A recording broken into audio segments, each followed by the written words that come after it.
Kalatvlive. Kalatvlive machiegni pacho. Ma e odwa.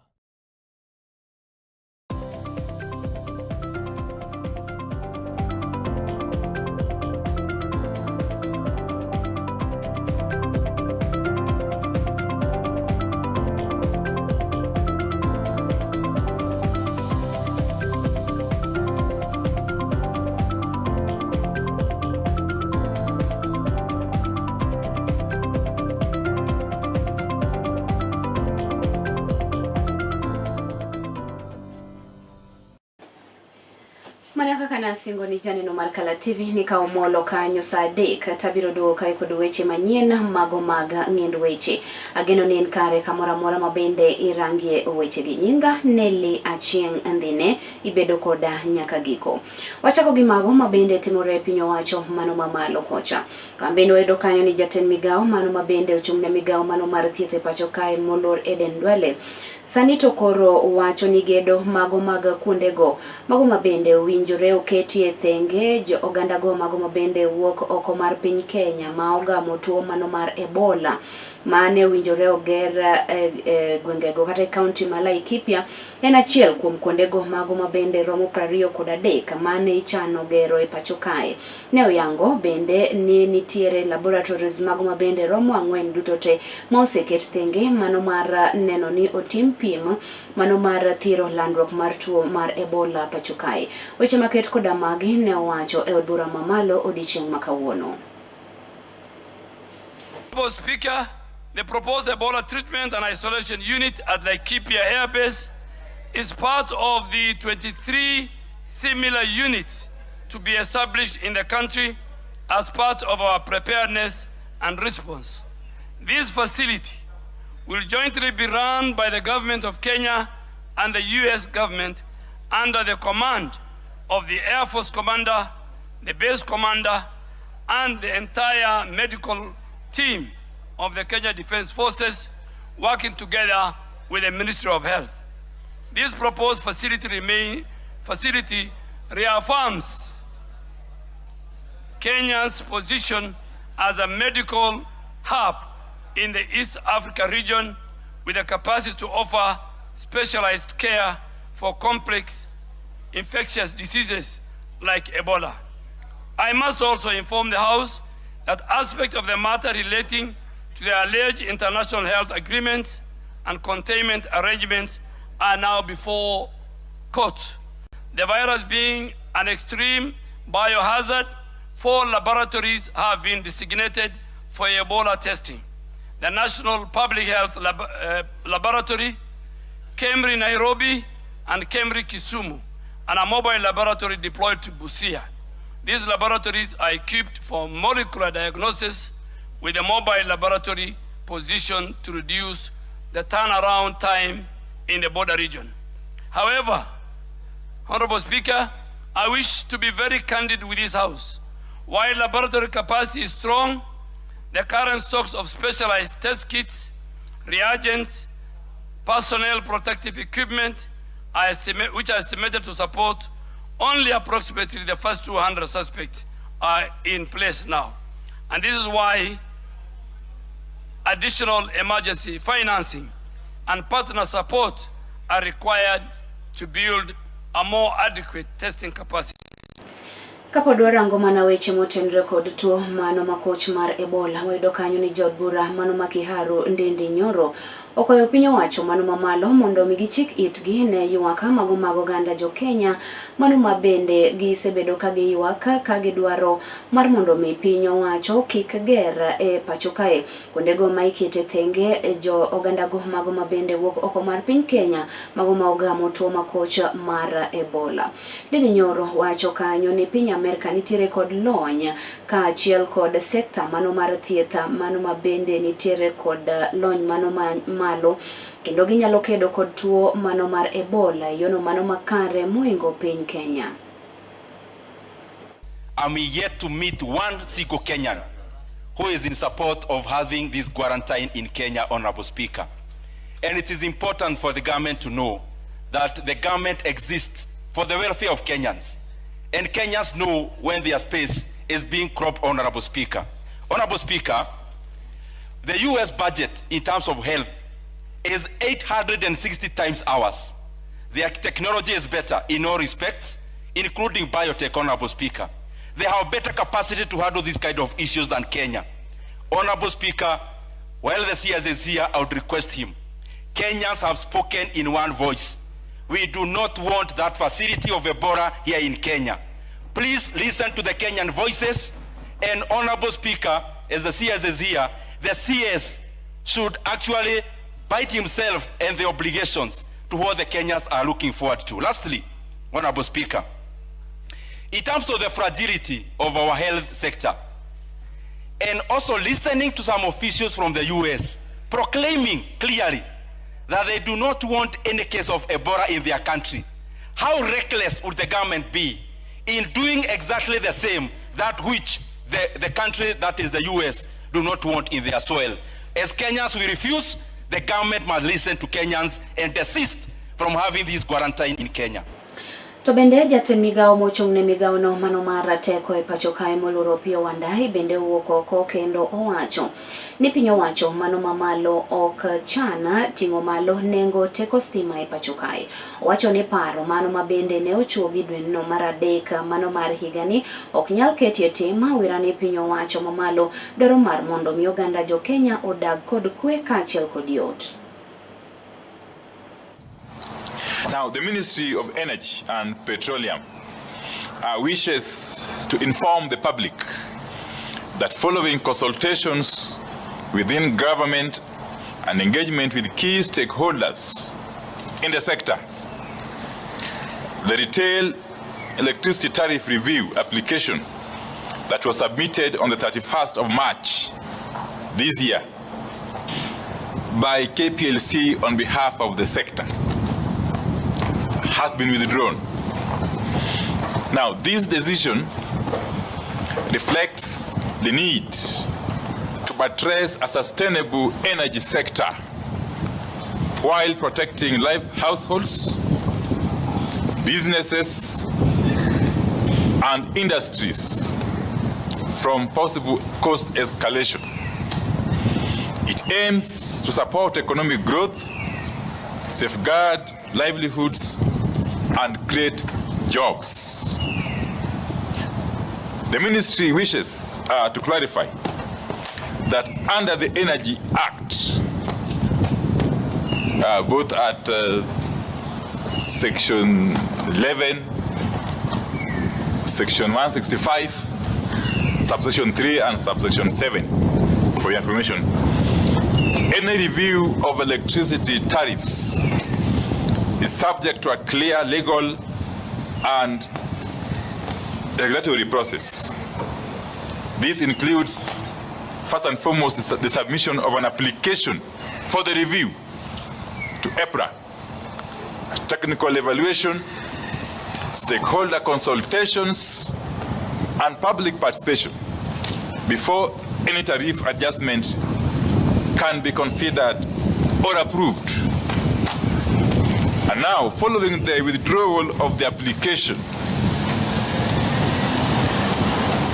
the current retail electricity tariffs shall remain in force and unchanged unless otherwise lawfully reviewed in accordance with the Energy Act and applicable procedures. The withdrawal of the application does not in any way affect the continued delivery of electricity services. Consumers and businesses, wherever they are, should continue to enjoy uninterrupted access to electricity under the current tariff structure.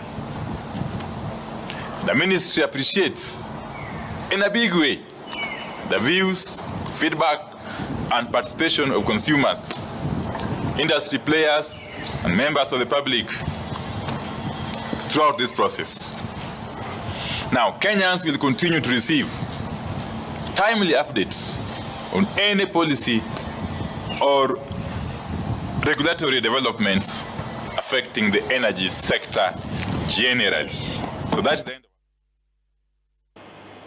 Woman Rep Manoma County Mamigori Mikai Fatuma Mohamed bende okuayo jonyuola mago mawuok County Mamigori ka achiel kod pacho kai mangima mondo migitem gibed machiegni kod nyithindgi moloyo to nyithindogo mago manyiri kendo gipuonjgi yore mago mopogore opogore kanyo mabende oting'o yore mabende ginyalo geng'o godo iye mago maohiu ma obiro e kindego mabende yangore ni County Mamigori nyaka gie sani nitiere kwan mamalo mag iye mago maohiu.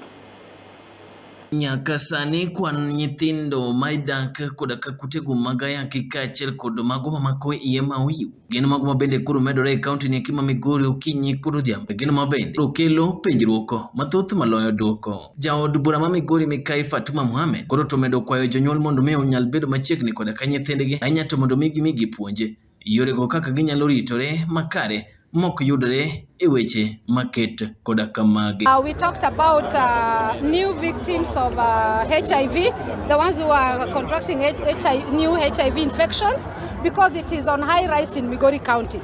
So whenever I get an opportunity to get a crowd of more than 10 people, whether it's a church, whether it's a market, I have to discuss it with our fellow parents so that they can know what statistics is saying about Migori County. And when you speak to them, they understand the risk that our children are going through.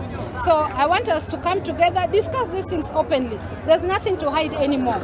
We have to come out as parents and discuss it. We have even talked about situations where children are banning other children in school. And we cannot blame the parents, neither can we blame the school, neither can we blame the children. All we need to do is to talk together as a community so that we can tackle these problems that are arising, that are very new events to us. Kano loso e sache pogo menda ne johala mago matindo tinde kaunti ni Mamigori no yango ni gibiro kawo okang' makende mar puonjo oganda yorego mar geng'o kendo tieko chutho wechego mag tero nyithindo manyiri nyango mabende kuro to gotache gwengego mag Kuria. En kumoro amora moyude nafas mar wuon nikech gini onge gima inyalo time ka ok en go mbaka. En mana go mbaka.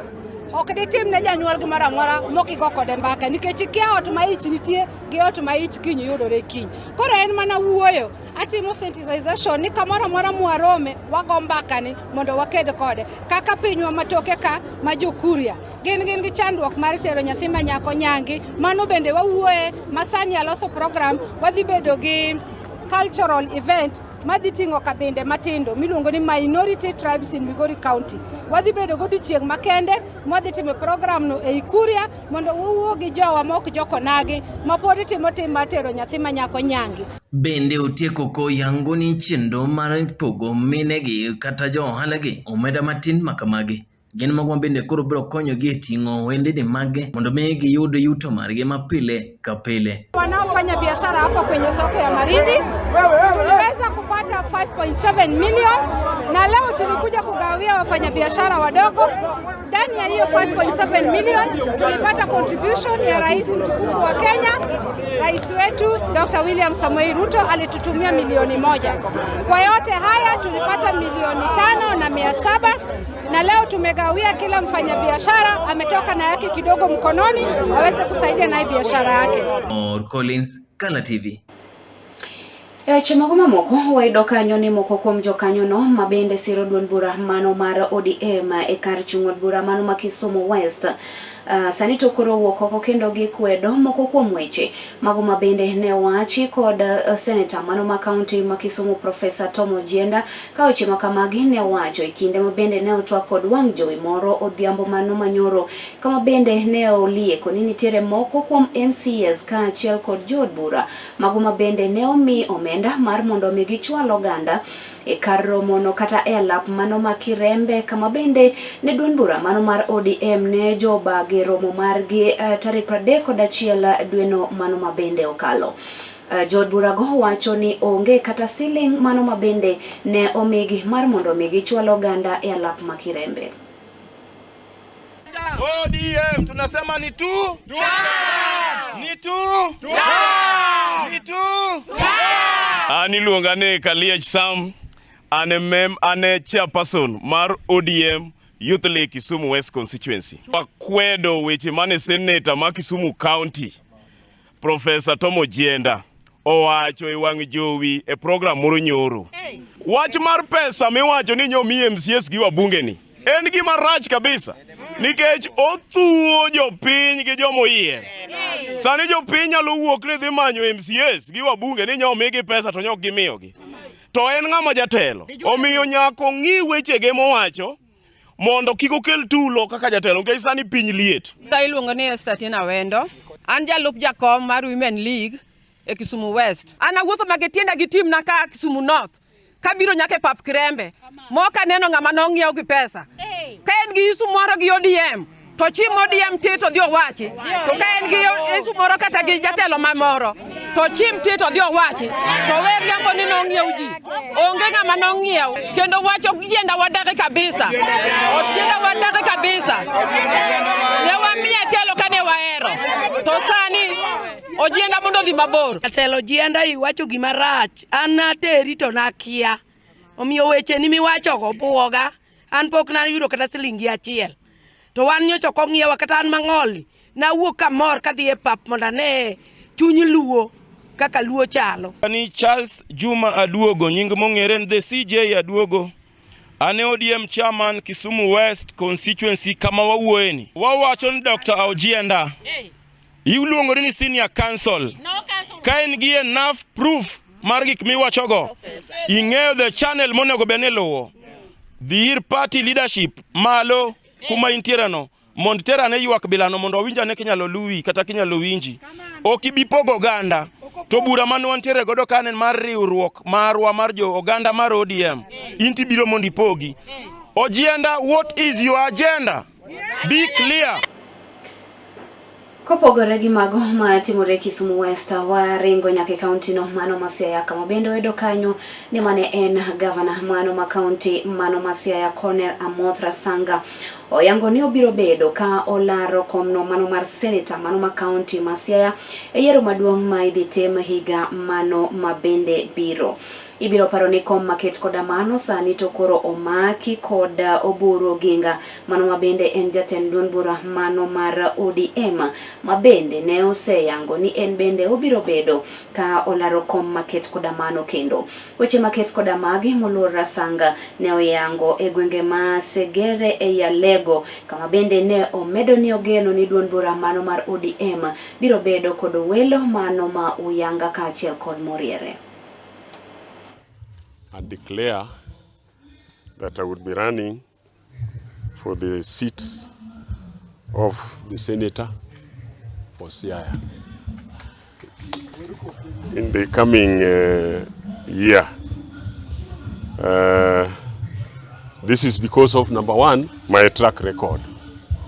When I was a governor, I was the first pioneer governor,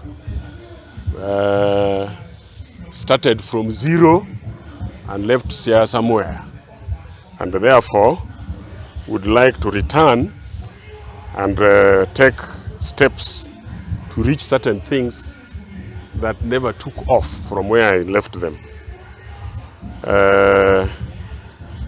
You all know that devolution is something that you cannot just learn it one day. So it took me the 10 years that I was there to learn a few things which I think would be very useful to the people of Siaya and to Kenya at large. I am an ODM life member, and I told you for me to run to be ejected from ODM, you will have to use nyundo, yeah, kutoa mimi from ODM. But if they eject me, it is good that there are a lot of alternatives for me to use. Sawa sawa. So I will be using those alternatives once I'm ejected. The party leader is a friend of mine, he's a relative of mine. It is his right to declare that he wants to defend his seat, except he's not honest, because when he was going to contest, we had agreed that he goes that term and then he leaves me also to go. But now he's still going, so I will be having a right to compete with him. I have been through ODM nominations. You remember when I was a governor, I contested 3 times, isn't it? and made it. So there is no reason why I would be fearing anybody. Me, I don't fear anybody. Let him come na tuonana mundu humundu. Yena mondo miaga muya kikidhi mabor bang' thuolo machuok aduogo kod weche mag mamoko.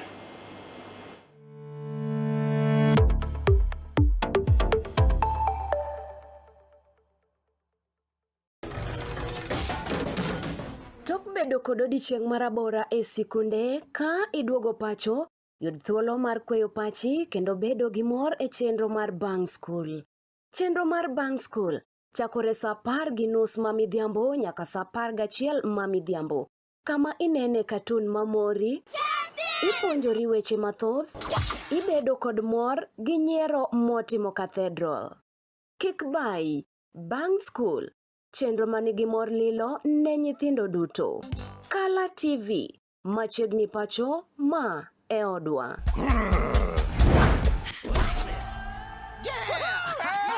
I've fallen and I can't get up.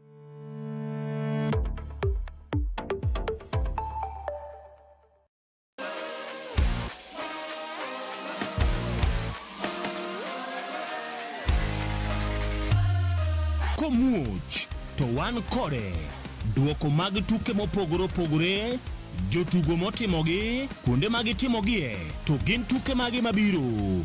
Mano emomiyo wan ka e chenro mar chal pewe, tudri kodwa wuok tich nyaka tich abich, saa 11 mar midhiambo nyaka saa 12 mar midhiambo.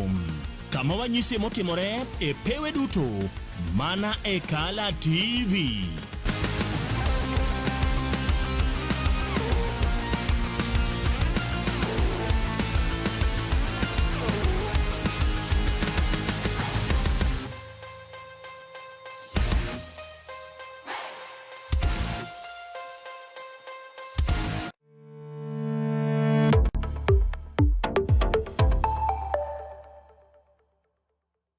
Machiegni kendo wadhi nyime. Wayudo kanyo ni mikai mano mokwongo e pacho kae Mama Rachel Ruto sani to koro singo ni piny owacho biro neno ni omedo siro kanyo wakini e pacho kae nyaka mago mabende tiyo oko mano mar piny Kenya.